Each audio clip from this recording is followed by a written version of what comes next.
Entonces Jehová dijo a Josué: desde este día comenzaré a engrandecerte delante de los ojos de todo Israel, para que entiendan que como estuve con Moisés, así estaré contigo. Puede tomar asiento dándole gloria al Señor. Quiero hablar la palabra del Señor en esta tarde, titulando este mensaje: manejando la grandeza. Manejando la grandeza. Yo creo que casi la mayoría de los que estamos aquí hemos vivido en alguna oportunidad estar en un lugar así como estamos aquí, que es relativamente grande y hay bastantes personas, y que alguien desde al frente o en un lugar lejos le haga señas a usted, o lo señala o le hace algo así, y usted empieza como que a mí, el que está atrás, empieza usted a mirar para todos lados. ¿Sí le ha pasado eso? Y a veces hay gente que no quiere prestar atención porque le da pena, si no son ellos, haberse equivocado. Ahora, peor aún, cuando el que está al frente se para y dice: quiero felicitar a la persona que está allá atrás. Usted, sí, usted. Y la persona se para y, no, el que está atrás suyo. Cierto que es algo incómodo, porque usted se levantó, usted pensó que la felicitación o la alabanza o el halago era para usted, y resulta que era para otra persona que estaba por allí. Esto es algo difícil de manejar. Los seres humanos tenemos un orgullo que es nato, que está ahí en nosotros, y que cuando venimos a los caminos del Señor, el Señor nos procesa. Y por eso es tan difícil cuando el creyente venía quizás del mundo donde estaba acostumbrado que alguien le decía que vamos a pelear, y una vez salía, listo, vamos a pelear. Y ahora cuando viene a los caminos del Señor, los mismos vecinos y los conocidos le dicen vamos a pelear, porque saben que la persona, ¿cierto? Porque Dios nos procesa esa parte, ese orgullo. Ahora, hay un nivel mínimo que le llamamos dignidad. Dignidad es cuando usted tiene cierta estima por usted, o lo que llaman autoestima. Pero ya hay un nivel que se pasa, y por eso es que estamos hablando en esta hora de manejando la grandeza. Usted dirá: ¿qué tiene que ver eso con lo que leímos antes de iniciar? Es que resulta que Dios quiere engrandecerle. Dios quiere engrandecer al ser humano. Ese no es problema. El problema es que el ser humano se quiere engrandecer a sí mismo. Hay una gran diferencia. Dios quiere engrandecerte, pero no quiere que tú mismo te engrandezcas. Aleluya. Entonces, en este caso, Dios le habla a Josué y le dice: desde este día comenzaré a engrandecerte delante de los ojos de todo Israel, para que entiendan que como estuve con Moisés, así estaré contigo. ¿Por qué lo va a engrandecer? Porque a los ojos de Israel hasta el momento Josué era el siervo o el sirviente, el ayudante de Moisés. Pero Moisés muere, entonces ahora es necesario que ellos no lo vean simplemente como el siervo o el sirviente, sino como el que Dios está tomando en ese instante para dirigir a la nación. Por esa causa el Señor le engrandece. El Señor no engrandece a Josué para que Josué se sienta bien. Es importantísimo que entendamos eso.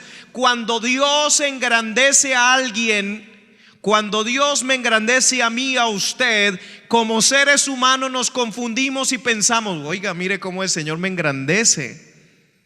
Y pensamos que es para yo sentirme bien, pero realmente es porque Dios tiene un plan y tiene un propósito. Y Él quiere que los demás vean en nosotros algo que genere respeto por causa de su plan, su propósito, y por causa de todo el pueblo al que Josué necesita dirigir. Esto no se trata de egoísmos, ni de egocentrismos, ni de altivez, ni de soberbia. En Génesis capítulo 11, alabanzas al Rey de la Gloria. En Génesis capítulo 11, versículo 31 dice: y tomó Taré a Abraham su hijo y a Lot hijo de Harán, hijo de su hijo, y a Sarai su nuera, mujer de Abraham su hijo, y salió con ellos de Ur de los Caldeos, Mesopotamia, para ir a la tierra de Canaán, y vinieron hasta Harán y se quedaron allí. Y fueron los días de Taré 205 años, y murió Taré en Harán. O sea, todavía no habían llegado a Canaán. Se dispusieron a ir a tierra de Canaán, pero cuando llegaron a Harán, allí en ese lugar murió Taré. Taré es el papá de Abraham, para que no nos confundamos. Dice en Génesis 12, versículo 1. Génesis 12, versículo 1. Pero Jehová había dicho, ¿sabe qué significa? Había. No dice Jehová dijo a Abraham, dice, pero Jehová había dicho a Abraham: vete de tu tierra y de tu parentela y de la casa de tu padre a la tierra que te mostraré. Y haré de ti una nación grande y te bendeciré y engrandeceré tu nombre y serás bendición. Bendeciré a los que te bendijeren y a los que te maldijeren maldeciré. Y serán benditas en ti todas las naciones o las familias de la tierra. Ahora, llama mucho la atención que cuando oímos esta palabra, haré de ti una nación grande y te bendeciré y engrandeceré tu nombre, todo el mundo dice amén, yo quiero que Dios se engrandezca. Pero hay un y en el versículo 2 que denota que es una consecuencia de obedecer lo que aparece en el versículo 1. Es la parte que, ¿cuántos quieren que Dios lo engrandezca? Bueno, que Dios me engrandezca es la consecuencia o el resultado de obedecer lo que me pide antes. Lo que me pide antes es: antes de yo hacerte una nación grande y bendecirte y engrandecer tu nombre y hacerte bendición para otros, y que bendigan, que los que te bendigan sean bendecidos y los que te maldigan sean maldecidos, y que sean benditas en ti todas las familias de la tierra, tienes que cumplir con esto: vete de tu tierra y de tu parentela y de la casa de tu padre a la tierra, no la que se te ocurre, sino a la que yo te mostraré.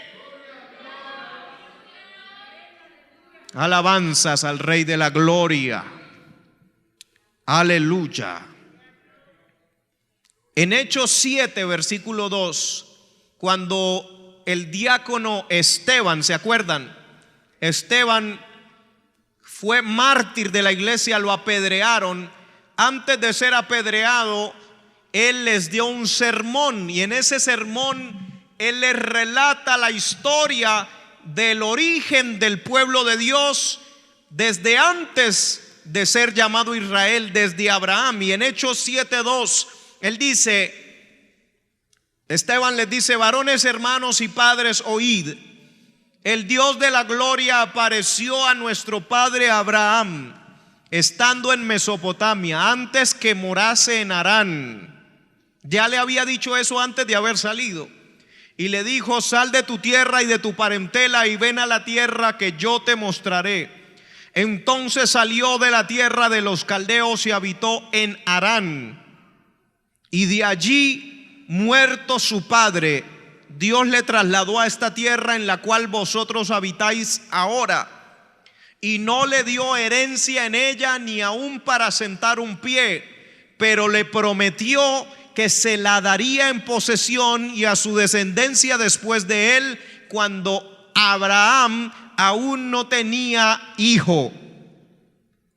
Ahora, me llama la atención que Dios ya había dicho a Abraham: sal de tu tierra y de tu parentela, de la casa de tu padre, a la tierra que yo te mostraré. La pregunta es: ¿salió Abraham de la casa de su padre o se fue con su padre?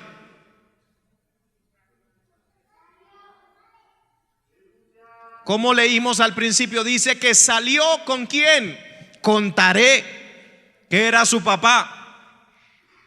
Entonces encontramos un lugar que todavía no es la tierra, todavía no es Canaán, que se llama Harán.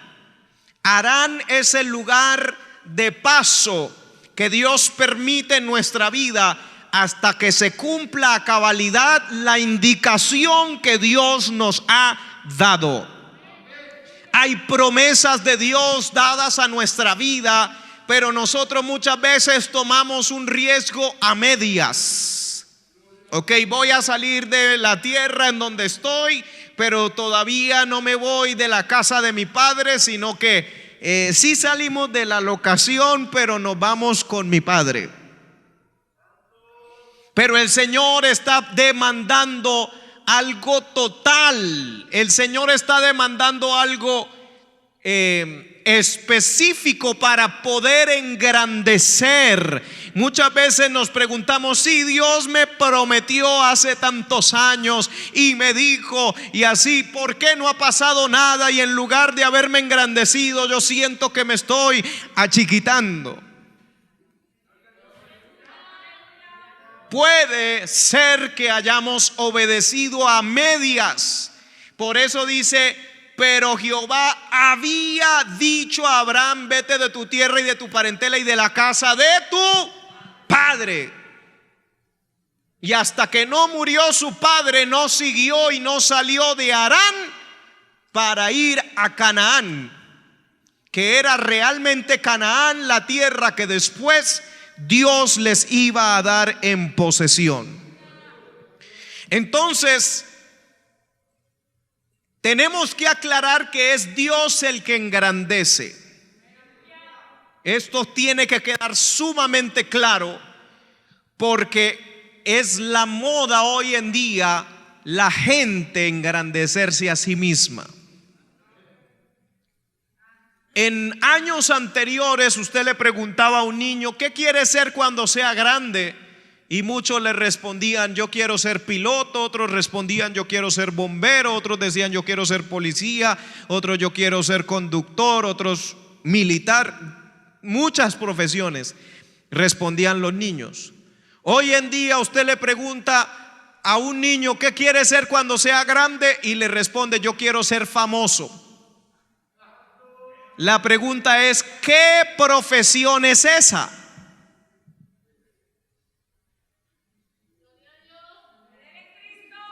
No sé si nota la diferencia. La sociedad del consumismo y el globalismo que se vive en nuestros días ya no se enfoca en lo que yo haga, sino en que yo quiero ser famoso, no importa lo que haga. Entonces, en el pasado la gente se hacía famosa porque hacían algo, y ese algo llegaba a darles fama por un mérito que lograron cosas. Entonces se volvió famosísimo porque era el que mejor tocaba, o se volvió famosísimo porque era el que mejor hablaba, o se volvió famosísimo porque. Pero hoy en día hay hasta reality shows, o ¿cómo se le dice eso? Realities. ¿Qué otro nombre se le da eso en español? Bueno, usted sabe, esos programas de televisión que se meten a una casa y muestran todo, y hacen famosa a la gente porque sí y ya, sin que haya un mérito ni una razón para esa fama. Entonces hay que tener cuidado, porque todo a nuestro alrededor y nuestra sociedad nos está llevando a un deseo de fama desmedido, de tal manera que hay gente que se hacen famosos por hacer estupideces. tonterías. ¿Cuántos saben eso? Hay gente que se ha hecho famosísima por hacer el ridículo.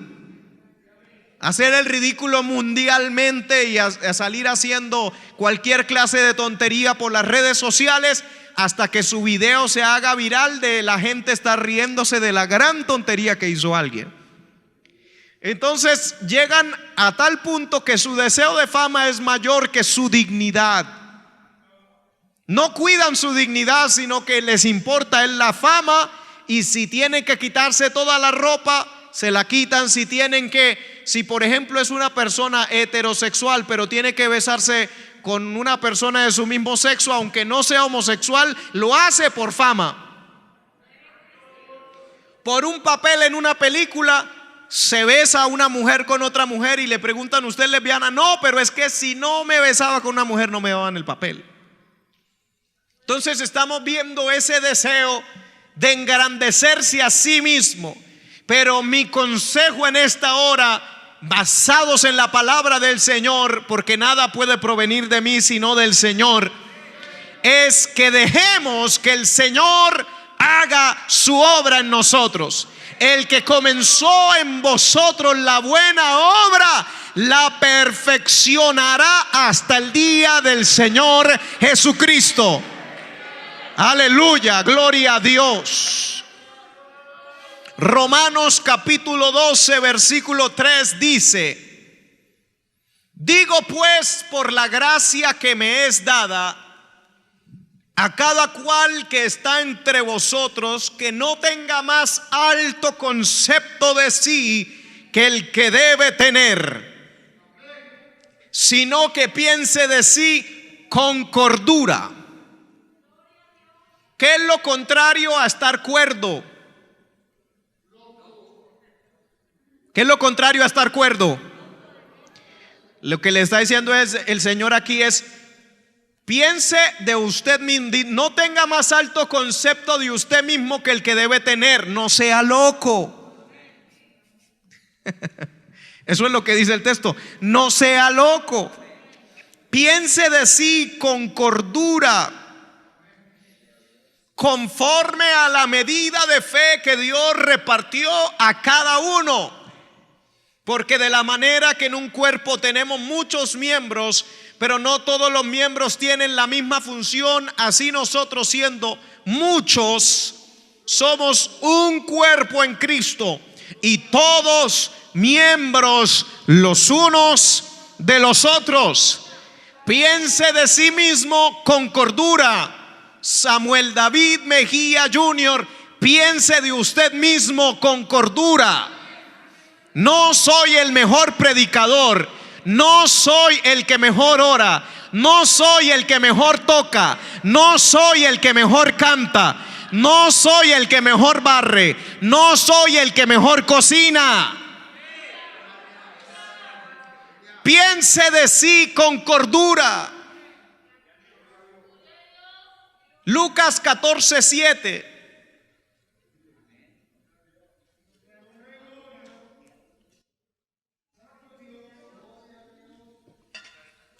Acordémonos, hermanos, que el orgullo es un pecado.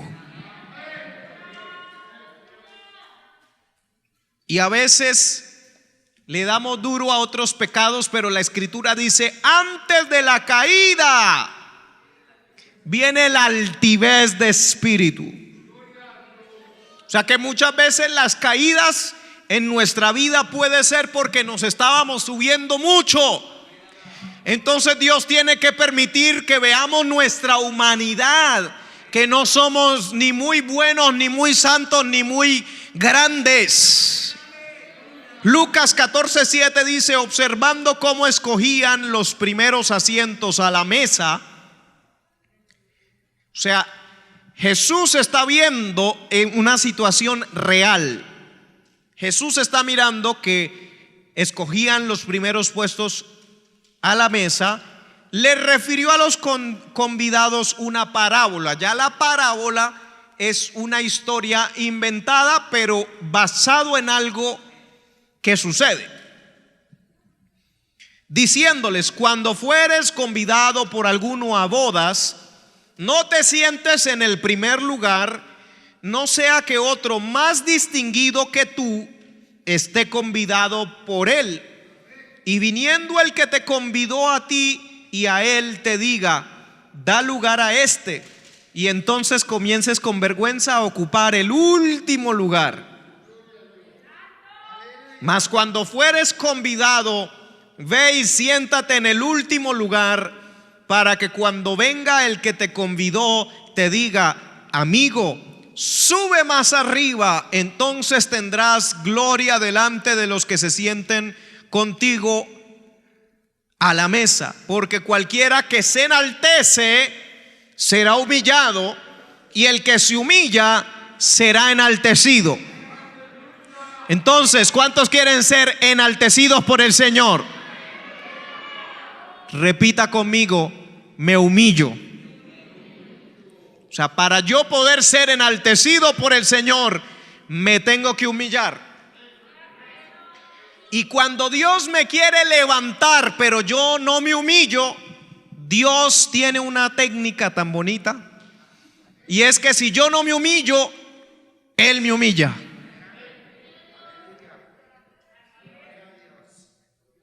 Gloria a Dios. Algunos dicen, no, Dios no es así. Dios quiere sacar lo mejor de usted.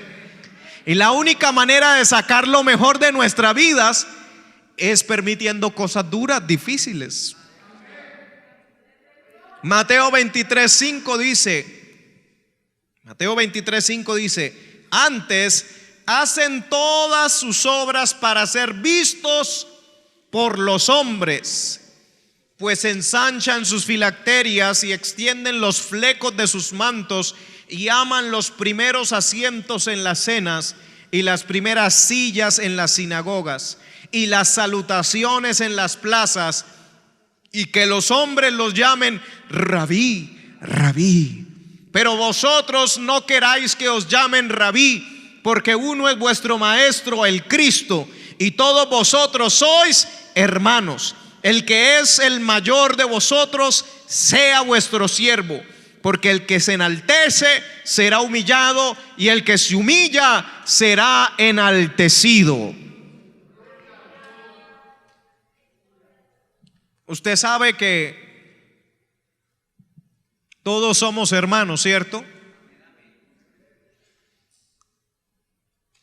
Hay muchos de nuestros pastores que yo me gozo cuando cualquier hermano de la congregación puede ir, darle la mano y decirle, Dios le bendiga, hermano, y él le responde con una sonrisa y le dice, amén. Que no se sienta mal porque no le diga reverendo, apóstol, querubín, papa. Amén. Hay momentos en que se van a nombrar los títulos de las personas, pero usted debe estar tranquilo que si no lo nombran, no le pase nada. Si, un ejemplo, si usted lo ponen de líder de Ujieres y luego alguien se le va a acercar y un día alguien le dice, mire, vamos a preguntarle al líder enfrente suyo, pero si otro día vamos a preguntarle al hermanito fulano, no se sienta mal. Si usted se siente mal, examínese, porque puede ser que ya el título, la posición le está quedando muy pesado el bulto, para que me entienda, porque es una responsabilidad. Y a veces los títulos se nos pueden subir a la cabeza. No es sino que un día en un evangelismo se ponga a predicar a cualquiera de nuestros hermanos y predique y pasen 20 personas llorando al frente, oh, yo me arrepiento, entrego mi vida a Cristo. Y luego a veces toca ir a terapias con el hermano, tranquilo, usted predicó la palabra y se convirtieron, pero tranquilo, usted sigue siendo nuestro hermano normal. Porque a veces el diablo y nuestra humanidad también nos quieren engañar haciéndonos creer que somos algún grande. En estos días, de hecho, estaba recordando un testimonio que escuché de un predicador que ya no está, ya partió, pero estaba contando, un predicador muy usado, puertorriqueño, muy usado por el Señor en sanidades, en milagros, en palabra de ciencia, o sea, cosas así muy de eso que todo mundo se siente que es llamativo cuando Dios los usa de esa forma, ¿no? Y él mismo cuenta que se le había subido a la cabeza todo lo que, claro, y él decía, es que a veces la gente lo ayuda a uno, ¿no? Decía, es que la gente ve, oh, cómo Dios lo usó, cómo ese paralítico, cómo ese tumor, bueno, en fin. Y él dice que ya se le había subido a la cabeza, que ya no predicaba en iglesias pequeñas, ya solamente en coliseos, en lugares grandes, donde hubiera suficiente gente para que él se sintiera como que, bueno, sí merece que yo vaya a predicar. Y Dios lo seguía usando. Dice, yo me acostumbré a andar con 6 personas como guardaespaldas, que cuando la gente se me iba a acercar, ellos se metían así y no dejaban. Y Dios le puso el sentir de orar por Venezuela y de ir a la a dar una campaña cerca al monte de Sorte. Y cuando llegó a Venezuela, los pastores le dijeron, hermano, estuvimos 40 iglesias, nos unimos cada una un día de ayuno, 40 días de ayuno para que Dios salve 40 almas. Y el predicador dijo, 40 almas. Yo eso en un solo culto predicando, un montón de gente se convierte cuando yo predico. Dijo él en su mente. Dice que cuando llegó a la campaña habían miles de personas, pero habían montones de brujos, montones, porque estaban allá. Usted sabe lo que es los montes de Sorte allá, ¿no? Pura brujería y pura, montones de brujos. Dice que hizo el llamado y pasó un montón de gente a aceptar al Señor.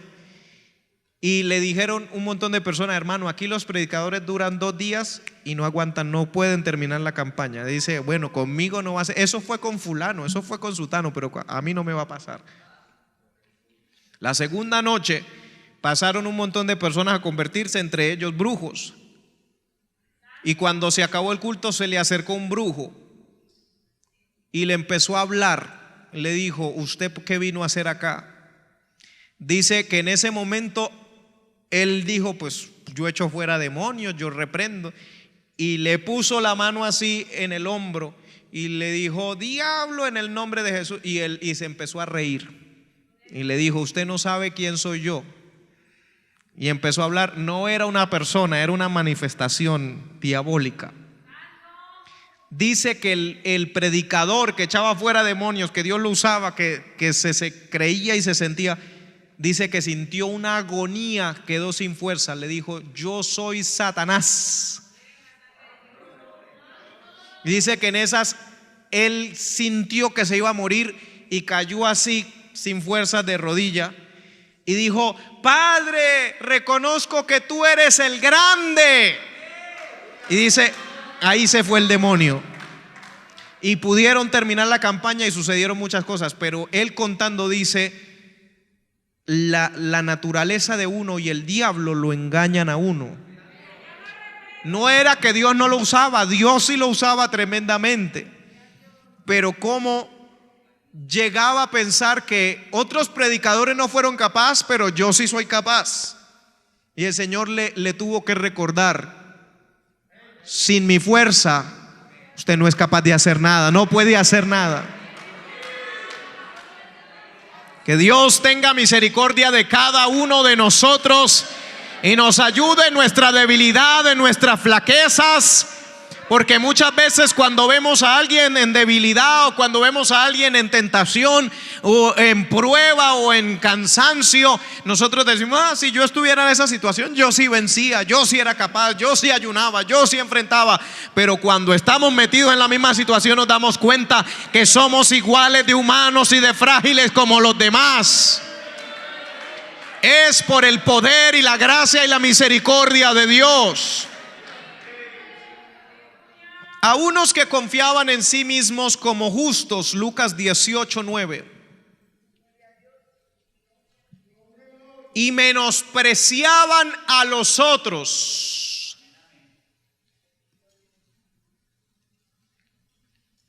Mire esto, Lucas 18:9. A unos que confiaban en sí mismos como justos y menospreciaban a los otros.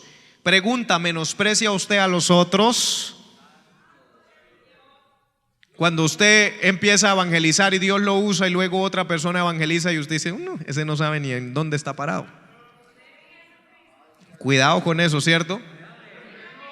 Porque un día podría pasarnos a nosotros y que otro nos vea por ahí evangelizando y que, uy, ese tampoco sabe dónde está parado. La vida da muchas vueltas. Ese no sabe cómo orar por los enfermos. Yo sí sé, hasta que nos pasa algo. Dijo también esta parábola: 2 hombres subieron al templo a orar. Uno era fariseo y el otro era publicano. Acuérdese, los publicanos eran recolectores de impuestos. Dice, el fariseo puesto en pie oraba consigo mismo de esta manera. ¿Cómo dice? Oraba consigo. Eso no tiene sentido. ¿Cómo se supone que uno debe orar? ¿A quién se le ora? A Dios. ¿Cómo voy a estar orando conmigo mismo? Déjeme decirle que hay mucha gente que ora consigo mismo. Cuando usted se para a orar ahí, Señor, gracias porque a mí siempre tú me usas poderosamente. Para que la gente, sí, la gente oiga. Gracias, Señor, porque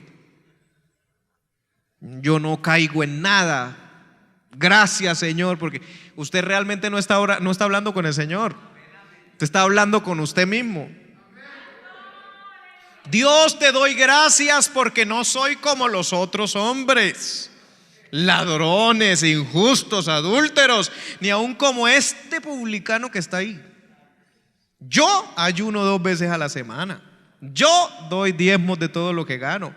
Mas el publicano, estando lejos, no quería ni aún alzar los ojos al cielo, sino que se golpeaba el pecho diciendo: Dios, sé propicio a mí, pecador. Os digo que éste descendió a su casa justificado antes que el otro, porque cualquiera que se enaltece será humillado, y el que se humilla será enaltecido. Ahora, pregunta: ¿de qué tenía que ser justificado el que ni adulteraba, ni robaba, y daba diezmo de todo, y ayunaba 2 veces a la semana? De toda esa lista que dio, ¿de qué necesita ser justificado? Mientras que el otro publicano, ¿usted cree que tenía cosas por las cuales necesitaba ser justificado? Sí, porque él ni siquiera quería levantar la mirada. ¿Por qué cree que no quería levantar la mirada?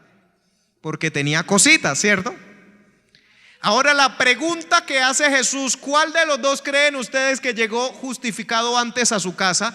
Parece extraña, porque usted dice, bueno, y si el fariseo no tenía nada de qué ser juzgado, entonces ¿de qué necesita ser justificado? Del orgullo. Del orgullo. Y según lo que dice el Señor Jesús, dice: os digo que éste descendió a su casa justificado antes que el otro, porque cualquiera que se enaltece será humillado, y el que se humilla será enaltecido. Qué terrible. Hay un caso de la escritura de un rey que se llamaba Uzías, y la Biblia dice que él en un principio buscó a Jehová. Dice que desarrolló con ingenieros, dice que desarrollaron armas, construyeron ciudades, construyeron torres, desarrolló su ejército, la maquinaria. Dice que Dios lo prosperó de una forma asombrosa. Eso aparece en 2 de Crónicas 26. Y en el versículo 16 dice una frase lamentable, dice: mas cuando ya era fuerte. Ese es el peligro. Cuando yo todavía no sé pasar aquí, cuando yo paso aquí al frente y me pegan las 2 rodillas y tiemblo y me dan nervios, dependo del Señor. Señor, ayúdame, yo no sé qué decir allá, ayúdame. Pero dice: mas cuando ya era fuerte, cuando ya sabe hablar, cuando ya se las sabe todas. O su corazón se enalteció para su ruina. Si te enalteces, te arruinas. Porque se rebeló contra Jehová su Dios, entrando en el templo de Jehová para quemar incienso en el altar del incienso. Ahora alguien diría, pero si está entrando al altar de Jehová para quemar incienso, qué bonito. Eso también lo hacen los sacerdotes. Resulta que esto era algo que tenían que hacer los sacerdotes, no el rey. Pero él dijo, pues Dios me ha prosperado tanto, Dios está conmigo. Los sacerdotes, si los sacerdotes ofrecen, ¿cuánto más yo? Y entró para ofrecer. Y aquí la Biblia dice que eso fue tomado por Dios como rebeldía. O sea que yo puedo hacer algo que parece espiritual, pero si no me corresponde a mí hacerlo, sino que me estoy tomando el lugar que no me corresponde, aunque sea próspero, aunque haya sido bendecido, aunque ahora esté fuerte, Dios puede permitir que me pase algo. En el caso de este varón, la Biblia dice que los sacerdotes le dijeron: no te corresponde a ti, oh rey, ofrecer incienso. Y él, en vez de decir, oiga, sí es verdad, discúlpeme, mire, le devuelvo el incensario, ¿sabe qué hizo? Le dio ira. Porque esa es una de las cosas que pasa en nosotros cuando estamos llenos de orgullo. Cuando nos dicen nuestro error, en lugar de decir, está bien, es verdad. ¿Usted cree que él hubiera podido hacer eso? Es verdad, yo me equivoqué, mire, le devuelvo el incensario, Dios perdóname, no habría pasado más. Pero cuando estamos llenos de orgullo y nos dicen la verdad y nos damos cuenta que nos equivocamos, pero no queremos reconocer que nos equivocamos, nos llenamos de ira. Y dice, y en su ira le brotó lepra en la frente. ¿Y sabe qué pasó? El gran rey que antes estaba en el palacio lo tuvieron que mandar para una casa por allá retirado, porque no podía seguir como leproso fungiendo como rey delante de todo el pueblo, y murió así. Que Dios no permita en nosotros y que nosotros también nos sometamos al Señor para que no pasen estas cosas. Marcos 10:13 dice, Marcos 10:13 dice, y le presentaban niños para que los tocase, y sus discípulos reprendían a los que los presentaban.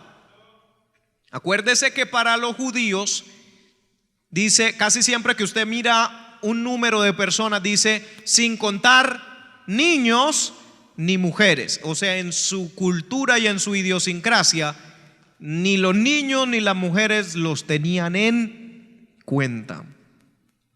Y cuando traían los niños para que Jesús los tocase, los discípulos estaban reprendiendo a los que los presentaban. Viéndolo, Jesús se indignó y les dijo: dejad a los niños venir a mí y no se lo impidáis, porque de los tales es el reino de Dios. De cierto os digo que el que no reciba el reino de Dios como un niño no entrará en él.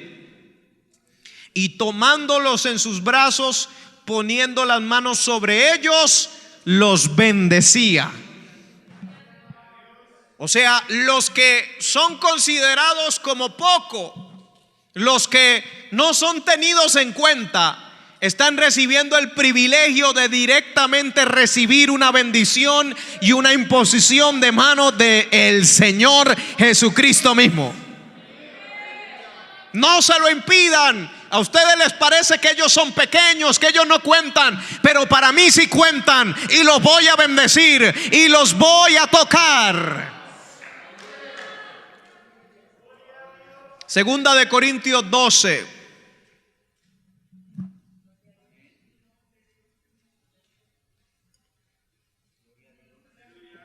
Gloria a Dios.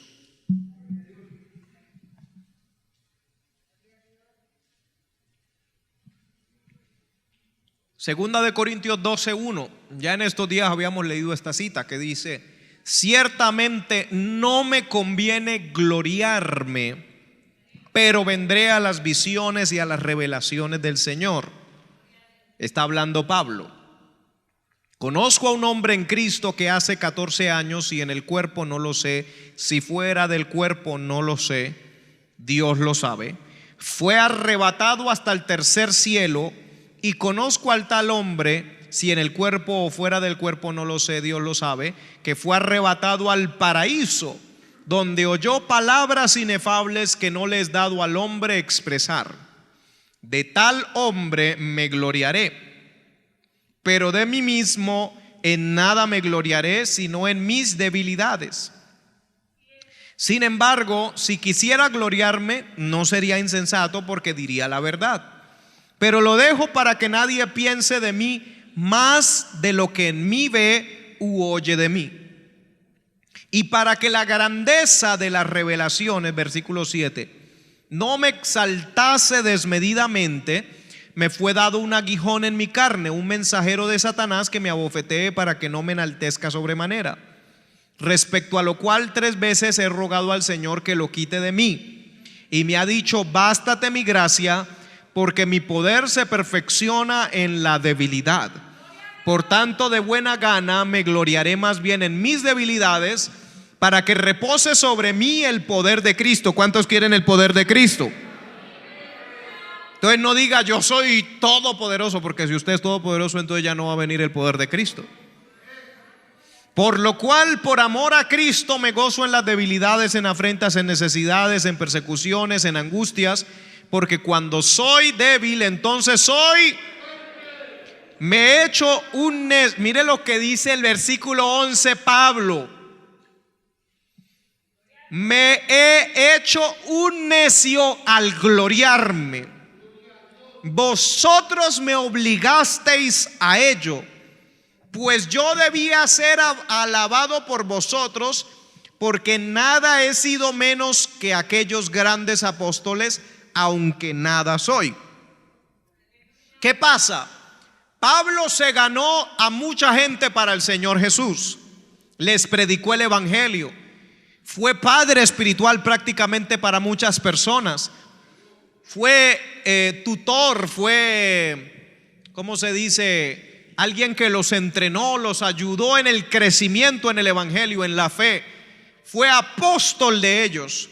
Pero luego llegaron a esas iglesias otros superapóstoles que venían a edificar sobre lo que ya él había hecho. Y ellos sí llegaban diciendo: yo soy un superapóstol, yo tengo una unción poderosa, yo hago milagros en el nombre del Señor, yo y yo y yo. Y la gente se emocionaba con esos superapóstoles porque hablaban bastante de ellos mismos. Entonces Pablo le dice: ustedes me obligaron a gloriarme y me han hecho volverme un necio al tratar de gloriarme a mí mismo. No debía ser así, sino que ustedes mismos debían reconocer mi labor en medio de ustedes. Él está diciendo: no me conviene gloriarme. Ustedes me obligaron. ¿Por qué? Porque a ustedes les parece que todo el que viene acá y habla y dice que tiene cosas grandes y no me están prestando atención que soy su pastor. No me están prestando atención al consejo de Dios que les estoy dando, y por eso me están obligando a decirle: yo también tengo revelación de Dios, yo también vi cosas grandes, yo también fui al tercer cielo. Pero no me voy a gloriar en esas cosas grandes, sino en mis debilidades, en mis sufrimientos que he tenido por causa de ustedes. No debería yo gloriarme ni alabarme, sino ustedes, porque la palabra misma nos enseña que deberían ser otros los que hablen bien de nosotros.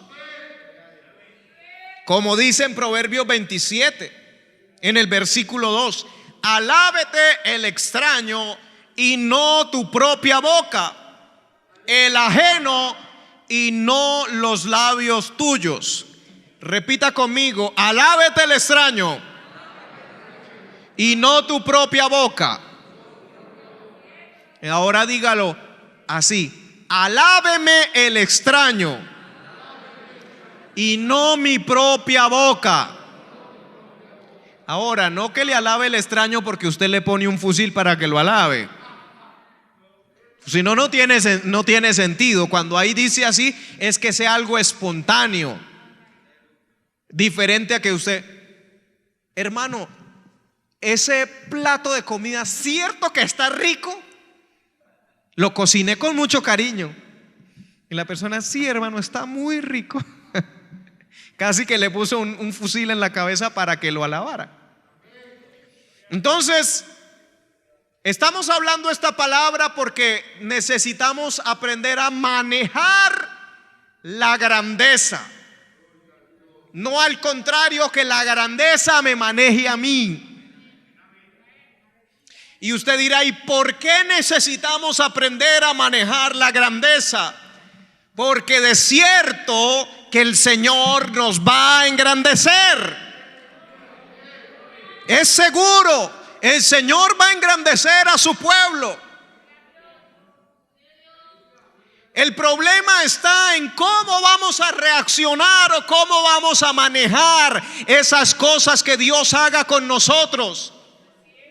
Dios te va a usar con la palabra, o Dios te va a usar cantando, o Dios te va a usar haciendo aseos increíbles, que la gente entre a un lugar y diga wow.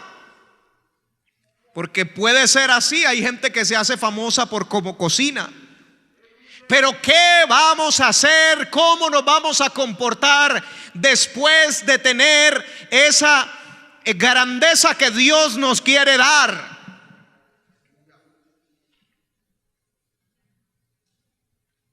Quiero concluir diciendo, el Señor le cambió el nombre a Abraham, porque iniciamos hablando de Abraham y le dice, engrandeceré tu nombre y en tu simiente serán benditas todas las familias de la tierra. ¿Cómo? Porque a través de la línea genealógica de Abraham iba a venir ¿quién? El Mesías. O sea que no se iba a tratar tanto directamente de Abraham, sino que Abraham le creyó a Dios, y por haberle creído a Dios iba a venir en su descendencia aquel que todos nosotros estamos aquí bendiciendo y alabando. O sea, en la simiente de Abraham vendría el Mesías, y por ese Mesías todas las familias de la tierra, incluyendo a los que estamos aquí sentados, seríamos bendecidos. Pero el Señor le cambia el nombre a Abraham y se lo pasa a Abraham. De padre elevado, que significa Abraham, se lo pasa a padre de muchas gentes, que significa Abraham. No sé si me está captando. Primero se llamó Abraham, luego se lo cambiaron a Abraham. De padre elevado lo pasaron a padre de muchas gentes. ¿Sabe qué me llama la atención? También el apóstol Pablo. ¿Cómo se llamaba él? Saulo, que viene de la misma raíz, Saúl. Pero cuando él obtiene el cambio de nombre, incluso el nombre Saulo, desde la raíz griega, porque es un nombre hebreo, pero desde la raíz griega significa grande o venerado, o el que es venerado. Pero Pablo significa pequeño. Ahora, la mayoría de nosotros pensamos que Saulo, el día que se encontró con la luz y cayó a tierra, inmediatamente le cambiaron el nombre a Pablo. Pero si usted se fija, aparece en todo el libro de los Hechos, desde el capítulo donde primero se le nombra hasta el capítulo 13, lo llaman Saulo, Saulo, Saulo. A partir del capítulo 13, en la iglesia de Antioquía oran por él, les imponen las manos a él junto con Bernabé, y de ahí para adelante lo encontramos como Pablo. Se toma un proceso para que pasemos de creernos algo o de sentirnos algo, un proceso de tiempo, hasta que nos sintamos pequeños, para que en ese que se siente pequeño Dios se pueda glorificar. En ese que se siente que no puede, Dios se glorifique. y suceda en nosotros como le pasó a Juan el Bautista, que tenía unas campañas evangelísticas con bautismo y todo incluido, donde dice la palabra, en esos 6 meses de ministerio que tuvo, que Jerusalén entera salía a oírlo predicar y era el hombre de poder, tanto que él tuvo que aclarar que él no era el Cristo. ¿Sabe por qué tuvo que aclarar que él no era el Cristo? Porque la gente estaba pensando que era el Cristo, por las cosas maravillosas que estaban pasando en su ministerio. Pero él tuvo que aclarar que él no era. Y luego aparece otro hombre llamado Jesús, y Juan dice: este es del que yo hablaba, del que yo no soy digno ni siquiera de desatar la correa de su calzado. Él es el Cordero de Dios que quita el pecado del mundo. Y apuntó todo, aunque tenía un ministerio grande, aunque toda Jerusalén estaba saliendo. Dice la escritura que aún el pueblo le tenía por profeta, pero cuando llegó Cristo, él dirigió las miradas a Cristo. Cuando Cristo empezó a hacer las campañas ahora de él, donde Cristo predicaba y la gente llegaba y se empezó a hacer famoso Cristo, ¿qué pasó con las campañas de Juan? Empezaron ¿qué? A disminuir, porque las del Señor empezaron a... Y vino y se le acercó una gente y le dijo: oiga, Juan, ese del que usted dijo que ese era el que venía, ahora está por allá, está bautizando, dijeron. Y empezaron a hablar. ¿Y qué dice? En Juan 3:26, y con esto terminamos. Y vinieron a Juan y le dijeron: Rabí, mira que el que estaba contigo al otro lado del Jordán, de quien tú diste testimonio, bautiza y todos vienen a él. Respondió Juan y dijo: no puede el hombre recibir nada si no le fuere dado del cielo. Vosotros mismos me sois testigos de que dije: yo no soy el Cristo, sino que soy enviado delante de él. El que tiene la esposa es el esposo, mas el amigo del esposo que está a su lado y le oye, se goza grandemente de la voz del esposo. Así pues, mi gozo está cumplido. Es necesario que él crezca y que yo mengüe. O sea, es necesario que el ministerio del Señor se desarrolle más, crezca más multitudes lo sigan a él y que el mío vaya bajando. Porque yo no soy el Cristo, yo solamente fui enviado para anunciar que venía el Cristo, pero cuando ya llegó el Cristo, ya yo no soy el importante aquí, ya yo no soy el principal aquí, y ahora toda Jerusalén no tiene que salir a verme a mí, ahora tienen que salir a verlo a él.